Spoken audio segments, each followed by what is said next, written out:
Horizon Forbidden West, Burning Shores Review. Aloy returns to explore the wreckage of Los Angeles, and it's just the right amount of Horizon to scratch that itch. Horizon Forbidden West was too big. I enjoyed the game overall, but my main takeaway from the experience was that it was entirely too much of a good thing. At a certain point the open world just felt overwhelming, and as a result the sprawling story began to lose its punch. Burning Shores, the first and only announced major expansion to Forbidden West, takes place in an entirely new area with a narrowed focus that hits the spot for Horizon fans. While introducing a handful of creative new mechanics and weaving in intriguing plot threads to pay off in the future.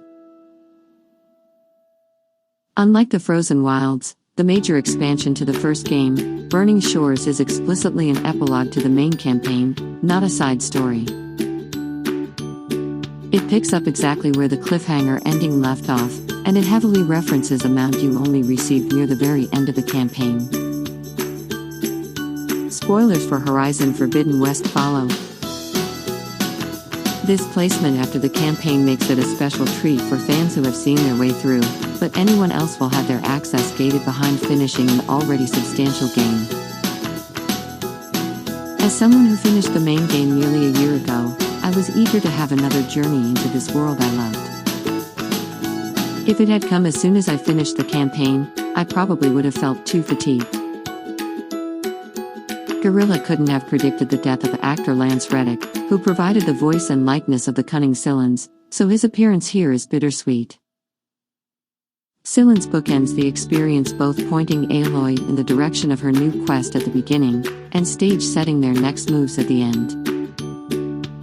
His character even gets an emotional payoff, albeit one that feels like it was written to set up further development in the next game.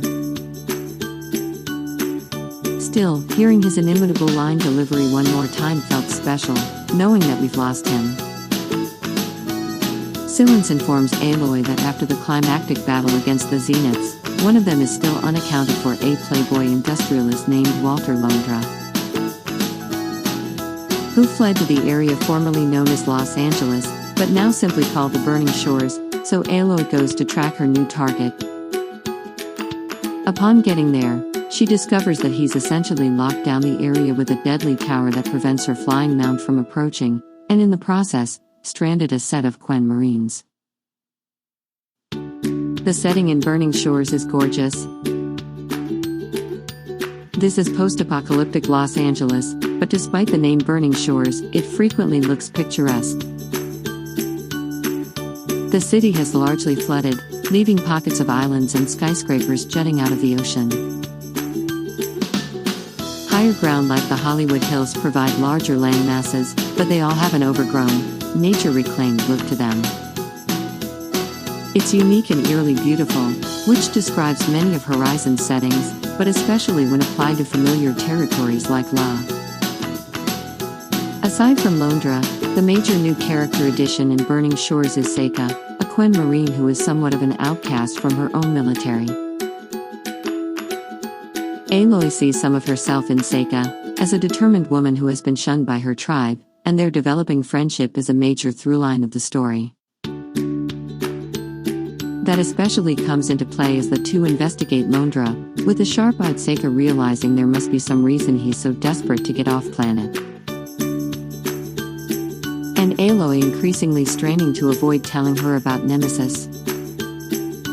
Since all of Aloy's allies learned about the impending threat alongside her, this dynamic of information asymmetry is new and adds a wrinkle to their relationship. Since Burning Shores follows after the main campaign, Guerrilla can count on you to have all of Aloy's tools at her disposal. This is nice, though I'll admit that after such a long absence I had forgotten about some of them. The game helpfully prompted me to use some less common tools like the pullcaster when needed, which I appreciated because otherwise I'd be staring at a wall, wondering what I'm supposed to do. There's also one significant new traversal tool, a machine that fires metal posts into a wall to create your own handholds for climbing, but this is limited to a single mission. For the most part, Burning Shores is familiar. You fight machines, you traverse and climb, and then you do it again. There are new weapons and armor available from the Quen at their shops, which require trading a rare new resource. And as you progress through the campaign, you do get an entirely new weapon type. Finally, borrowing tech from the Zeniths, which feels significantly different and more powerful than any other weapons across both games. There are only a few new machines to hunt, including the tiny swarming sting spawn and the massive toad-like Bowgut. The only other standard machine, the Water Wing, is extremely similar to the existing Sunwing. Still, if you're looking for more opportunity to hunt down resources and pick apart robots, this will keep you occupied. Londra isn't unique as a villain. All of the Zeniths have essentially been narcissistic sociopaths who look down on the surviving tribal populations as lesser beings. Londra does take this mindset to uniquely horrible lengths, though, which provides ample motivation to take him down.